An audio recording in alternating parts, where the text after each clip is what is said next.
Salut tous ceux qui nous écoutent, tous ceux qui nous suivent, que Dieu vous bénisse. Nous sommes dans la deuxième vidéo d'une série d'enseignements concernant l'espérance. Et n'oubliez pas que l'espérance messianique, l'espérance biblique ne trompe point parce qu'elle est basée sur la grâce. Et le sujet de cette vidéo concerne les garanties de l'espérance. Un père promet de faire quelque chose à son fils et tel que la chose est grande, le fils n'en croyait pas. Et le père l'a amené dans la chambre et lui a dévoilé les moyens dont il disposait pour pouvoir réaliser ce qu'il a promis. Et à partir de ce moment, le fils est rassuré et peut maintenant attendre que ce que son père lui a promis sera fait. C'est de là que nous pouvons comprendre que Dieu aussi, en nous aimant, il nous a promis le salut, la rédemption et toute autre chose, nous donne des preuves, des garanties pour que nous sachions que tout ce qu'il a dit, il le fera. Romains chapitre 5, versets 1 à 6. Je lis la parole de Dieu au nom de Jésus.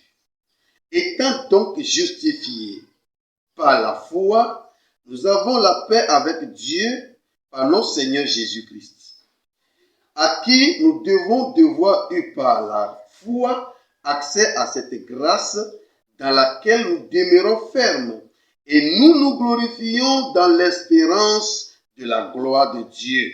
Bien plus, nous nous glorifions même de l'affliction, sachant que l'affliction produit la persévérance, la victoire dans l'épreuve, et cette victoire, l'espérance. Or, l'espérance ne trompe point, parce que l'amour de Dieu est répandu dans nos cœurs par le Saint-Esprit qui nous a été donné. Car lorsque nous étions encore sans force, Christ, au temps marqué, est mort pour des impies. Amen. Plusieurs espoirs ont été tournés en ridicule, surtout lorsque l'objet de l'attente a échoué.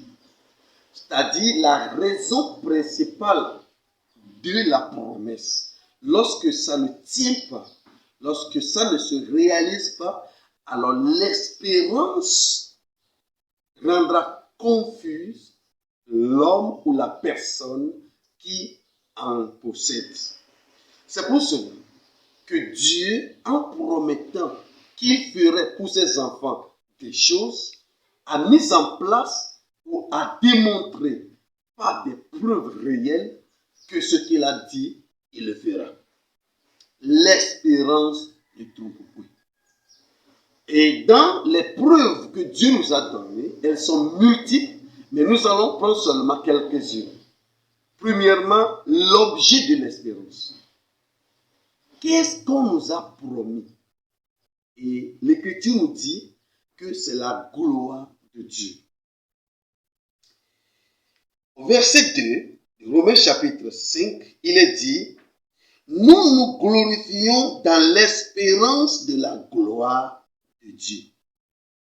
La gloire de Dieu, c'est d'abord Dieu lui-même et le règne de Dieu.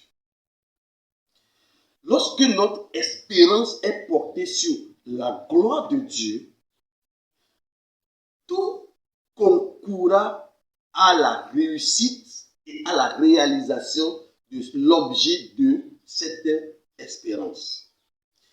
Car plusieurs croient et plusieurs posent leur foi dans ce qui n'est pas réalisable. Or, le règne de Dieu, le règne messianique que Dieu nous promet est à coup sûr prêt à être réalisé. C'est pourquoi nous devons porter notre espérance sur Dieu et sur ce que Dieu dit qu'il va nous faire. Selon Somme au chapitre 39, versets 5 à 8, le psalmiste demande à Dieu de lui montrer les limites de sa vie et le terme de ses jours. Et Dieu lui a révélé que sa vie ne durera que selon l'espace de la paume de la main. Et que tout homme qui se déplace est comme l'ombre. Ça veut dire qu'il peut passer à tout moment. Et Dieu lui a démontré également que les richesses que l'homme possède ne servira rien pour l'éternité. Et dans le verset 8, le psalmiste dit, donc en quoi je dois espérer? Et il répond, mon espérance est en l'éternel. Donc, je ne vais plus espérer en les choses créées, mais je vais espérer en le Créateur. Bien-aimé, c'est ce qui est une preuve que notre espérance ne trompera jamais. Parce que nous n'espérons pas aux choses élémentaires, aux choses passagères, mais nous espérons en Dieu lui-même. C'est-à-dire que c'est Dieu qui est le télos en grec, le but, la finalité, l'intention de notre espérance. Selon 1 Pierre au chapitre 1, verset 18 à 21, puisque notre espérance est portée non pas sur les choses créées, il est dit que nous ne sommes pas rachetés par des choses périssables, l'or ou l'argent, mais nous sommes rachetés de la vaine manière de vivre que nous avions espéré de nos pères par le sang précieux de Christ. Christ qui est un agneau sans défaut et sans tache. Et il est écrit que Dieu l'a ressuscité des morts et lui a donné la gloire afin que notre foi et notre espérance reposent sur Dieu. Ainsi, l'espérance qui est sur les choses périssables sera protégée par les choses périssables. Et quand ces choses seront péries, l'espérance aussi sera anéantie. Mais quand l'espérance est portée sur Dieu, sur Jésus, alors il est évident que cette espérance n'échouera jamais. Et la Bible dit que Dieu démontre le moyen du salut à travers lequel notre espérance doit être tournée sur la personne de Dieu. Il est très intéressant de savoir que l'espérance qui ne trompe pas doit porter sur ce qui est en Dieu, c'est-à-dire le règne du Messie en gloire et non sur l'homme ou sur le monde. Selon Matthieu au chapitre 40, Matthieu au chapitre 25, verset 31, Matthieu chapitre 25, verset 31, il est écrit, lorsque le Fils de l'homme viendra dans sa gloire avec tous les anges, il sera assis sur le trône de sa gloire. Et c'est cette gloire, c'est ce règne que Dieu nous a promis. Et c'est sur ça que nous attendons fermement l'accomplissement. Ce qui fait que nous savons que Dieu a créé le monde pour dominer sur le monde. Mais nous sommes en évidence que c'est l'ennemi qui domine le monde. Puisque le plan de Dieu au départ doit s'accomplir, alors il est sûr que Jésus viendra pour établir, pour rétablir le règne, l'autorité, la domination de Dieu. Deuxième chose, deuxième preuve, deuxième garantie que l'espérance que nous avons ne nous trompera jamais, c'est le moyen du salut. Par quel moyen Dieu nous a sauvés? C'est par son amour. Dieu n'a sauvé personne sur la base de ce que la personne est capable de réaliser. Mais Dieu nous a sauvés sur le principe de son amour. Car l'Écriture dit, l'espérance ne trompe point, car l'amour de Dieu est répandu dans nos cœurs. L'amour que Dieu nous a porté est maintenant enseigné à notre esprit par le Saint-Esprit. Autrement dit, nous sommes convaincus par les actions du Saint-Esprit que véritablement Dieu nous aime. C'est pourquoi notre espérance ne peut pas nous tromper. Quand nous prenons la foi juive, lorsque Dieu les a délivrés de l'Égypte, arrivés sur le mont Sinaï, le Seigneur leur a donné la loi, qui est source de vie. Mais à quelques mètres pour entrer sur la terre promise, alors que Moïse devait mourir, il leur relisait la loi pour renouveler l'alliance avec la nouvelle génération qui doit posséder la terre promise. Pourquoi les Juifs désobéissaient à Dieu? Parce que Dieu ne leur avait pas encore donné le cœur capable de cerner son amour, de comprendre son amour, de recevoir en plénitude son amour. Et nous voyons le Seigneur Jésus qui, dans Jean au chapitre 5, leur dit, dans le verset 42, que je sais que vous n'avez point l'amour de Dieu en vous. Pourquoi ils n'ont pas cet amour de Dieu en eux? Ils ont connu cet amour. L'Écriture dit que la parole doit être à côté de nous, dans notre bouche et dans notre cœur. Mais l'amour de Dieu est dans la bouche des enfants d'Israël, est autour des enfants d'Israël, mais il n'est pas dans leur cœur, parce que Dieu n'a pas encore circoncis leur cœur. Donc, si les enfants d'Israël, Jésus trouve en son temps qu'ils n'ont pas l'amour de Dieu en eux, c'est parce que le cœur en ce moment n'était pas encore circoncis. Or, après la résurrection de Jésus, le cœur des enfants d'Israël ont été circoncis. Car Paul est un juif, Pierre est un juif, Matthieu est un juif. Ils ont cru en Jésus, ils ont accepté l'amour de Dieu dans leur cœur, ce qui montre que leur cœur a été circoncis. Tu me demandes pourquoi les Juifs ne croient pas alors en Jésus? Ça, c'est un autre sujet que nous allons traiter. Les Juifs ne croient pas en Jésus à cause de l'église des païens. C'est un sujet qu'on va traiter à part. Revenons sur notre sujet. L'amour de Dieu qui est répandu dans nos cœurs, qui nous a démontré jusqu'à quel point Dieu nous aime, est la preuve que ce que nous attendons de lui va le faire. Car s'il nous avait sauvés sur la base de bonnes choses que nous faisons, alors il accomplira aussi sa promesse sur la base de ce que nous faisons. Or, la promesse qui vient des œuvres n'est pas promesse. La promesse, c'est ce qu'on fait pour donner à celui à qui cela est adressé la preuve de ce qu'on est.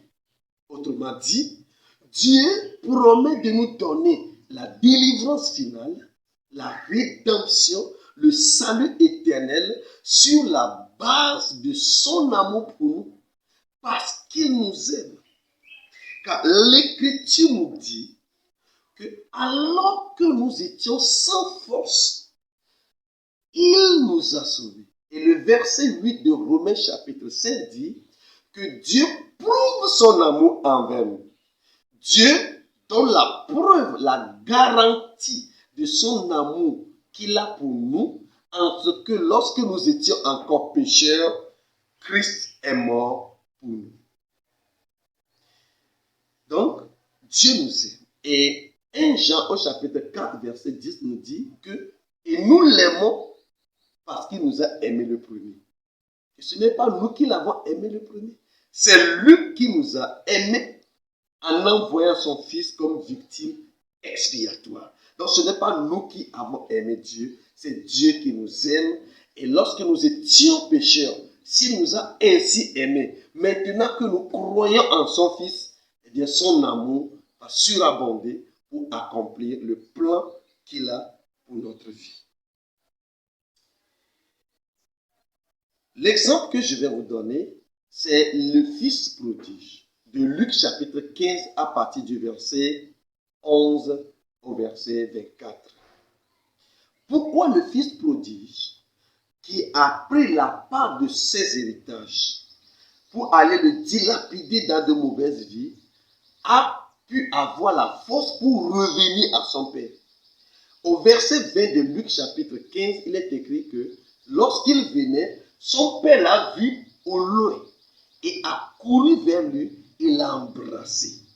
Autrement dit, quand le fils venait vers son père, il ne voyait pas son père. Mais son père qui l'a vu au loin. Et pourquoi il l'a vu au loin? Parce qu'il attendait que son fils revienne à lui. Autrement dit, le fils savait compter sur l'amour de son père, que s'il retourne à lui, eh bien, il le recevra. Et écoutez ceci. Le fils pensait que le père l'aime tellement qu'il pouvait l'accepter comme mercenaire dans la maison. Or, l'amour de Dieu dépasse ce que le fils imaginait. Son père l'a rétabli dans son alliance, dans sa maison. Et l'Écriture nous parle des éléments qui constituent les preuves d'alliance, c'est-à-dire l'agneau et la nourriture que le Père lui a donnée.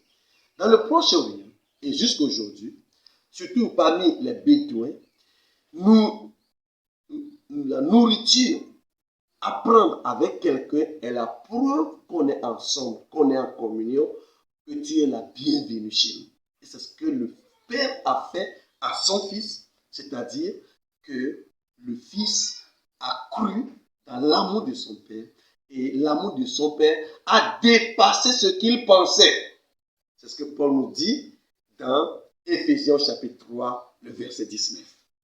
On dit ceci, que quand nous connaissons l'amour de Christ qui surpasse toute connaissance. Donc, le fait que Dieu nous aime dépasse la façon dont nous pensions même qu'il nous aime. L'Écriture nous a décrit comment Dieu nous aime. Mais sachez ceci, le Père nous aime au-delà de ce que nous connaissons dans l'Écriture.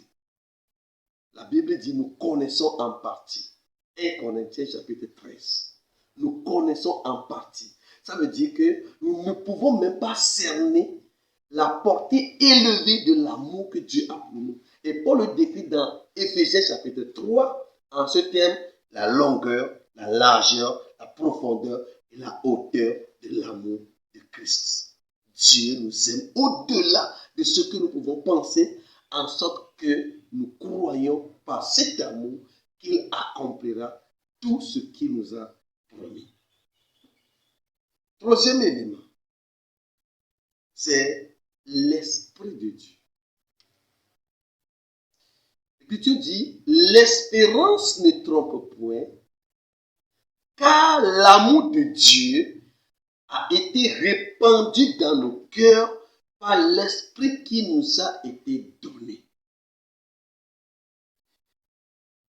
Le Saint-Esprit, c'est le sang de Dieu, c'est-à-dire c'est la marque de Dieu sur le croyant. Il est évident, quand nous donnons le Saint-Esprit, c'est pour nous donner la garantie que la promesse qu'il nous a faite concernant sa venue et de notre libération et de notre rédemption, le Saint-Esprit est la preuve indiscutable que cela va se réaliser. Bien-aimés dans le Seigneur, selon Éphésiens chapitre 4, le verset 30, il est écrit, n'attristez pas le Saint-Esprit par lequel vous avez été scellés pour le jour de la rédemption.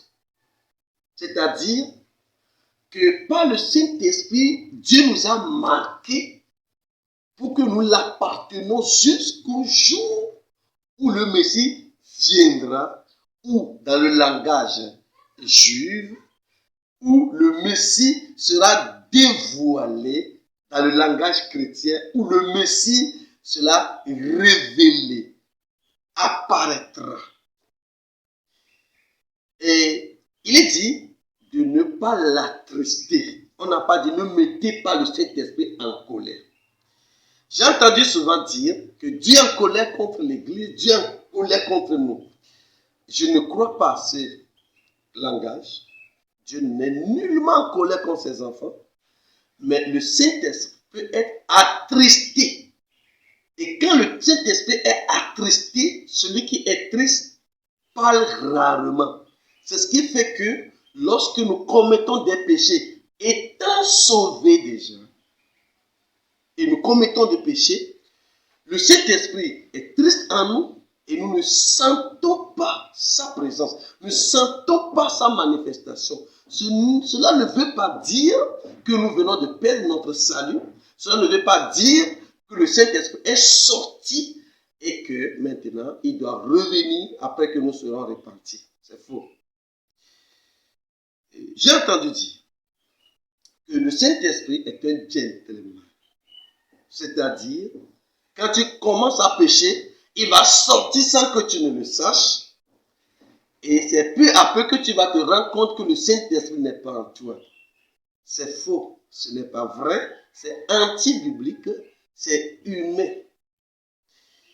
Car le Saint-Esprit ne sort jamais, mais il peut être attristé. Et au moment où il est triste, il intercède avec notre esprit dont il rend témoignage, avec des soupirs inexprimables.